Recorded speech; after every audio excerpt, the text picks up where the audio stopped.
Dance with the dead in my dreams, listen to their hallowed screams. The dead have taken my soul, temptation, lost all control. Dialogue from one of your favorite horror movies? Not quite. Those are the lyrics to Dead Skin Mask, the classic song from legendary thrash metal outfit Slayer. It was inspired by one of life's real-life horror boogeymen, Ed Gein. Now, while I was listening to this song a few days ago, and I'm a very big fan of the song and the band, by the way, I started to go down the same rabbit hole that I think maybe some of you have also gone down. What is it about horror and heavy metal that make the two styles or genres such willing dance partners? What is it about Ed Gein and characters of a similar ilk that continue to inspire filmmakers and musicians to revisit those stories? And what is it about such dark, macabre, bloodthirsty subject matter that not only compels us to watch, but crave?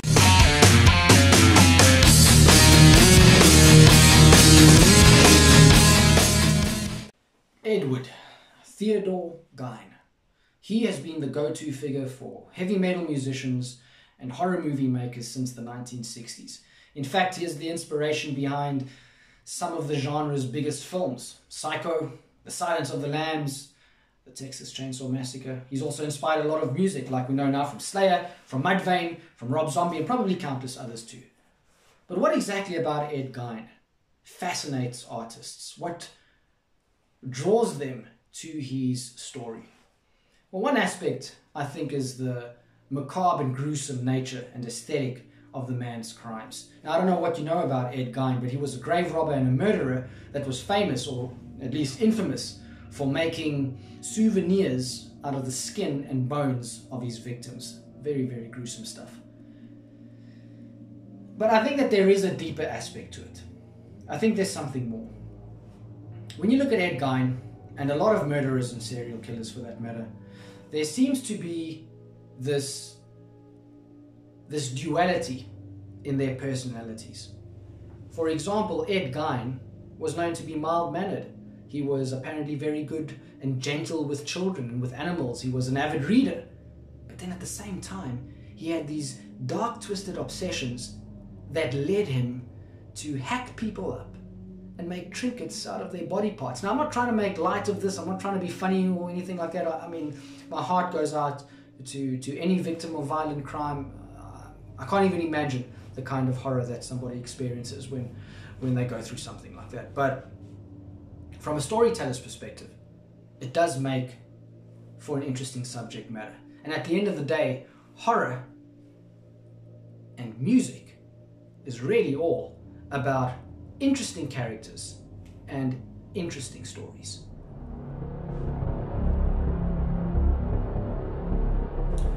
Horror, heavy metal.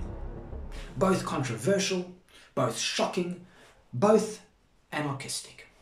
Both also scavenge the same dark terrain for inspiration, whether it be the occult, whether it be Satanism, cannibalism, basically anything and everything to do with death. I mean, we see it in the imagery that both styles often use. Skulls, the darkness, monsters, death, death, death, death. I think death is at least partly the theme that binds the two styles together. And I also think that it's one aspect that attracts us to these two genres. Why? Well, because we're preoccupied with death. We question it. I mean, we try and keep death at a distance by prolonging life through medicine and all sorts of other things. You know, we question death, we fear death, we're curious about death, and not just death, but we have a lot of questions about the possibility of what lies beyond death. You know, to quote another one of Slayer's songs, Gemini, death is only the beginning. Well, is it? So, you know, I think what heavy metal does, and horror movies too, I think it makes death somewhat more accessible. It kind of packages it within an interesting story and a rocking song, and it makes it something in a weird kind of way, something a little bit easier to grasp. But I think there's something else.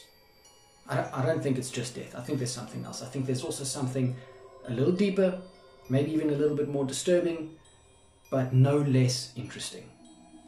Doesn't heavy metal and horror sort of give us a warped insight into the real dark obsessions and motivations of the world around us? And maybe not even just the world around us, but what about the world within us? When we seeing the werewolf and the vampire and the serial killer and the murderer, when we seeing these monsters, are we maybe getting some kind of a reflection of ourselves? I mean, I'm not trying to imply that we murderers and serial killers and werewolves. I mean, werewolves would be quite interesting, but what I mean is that the darkness within us. I mean, we all have a dark side, you know? That's where a lot of these thoughts come from. So maybe that's what horror and heavy metal also does. And maybe that's the one of the aspects that bring them together, is that they ask the same questions. And yeah, kind of expect the same answers from us. I don't know. These are just my thoughts. I don't know what you think. If you agree with me, if you disagree with me, if you would like to add to it, and I'm sure that there are a lot of you who have a lot to say about it, please, drop me a comment. I would love to hear from you. And if you like this content, hit that subscribe button. I'm going to be dealing with a lot of things to do with horror. I'm going to be talking about movies, I'm going to talk about short movies, books, music, of course. I think that horror, for me, horror is really just, it's actually a very creative and positive outlet of a lot of negativity. I think that's really what appeals to me about horror. It's that it's, like I said, a positive outlet. Now, if you don't want to subscribe to my channel, I'll tell you what, don't subscribe, but how about you hit that link below and enter the sonic darkness of Dead Mass.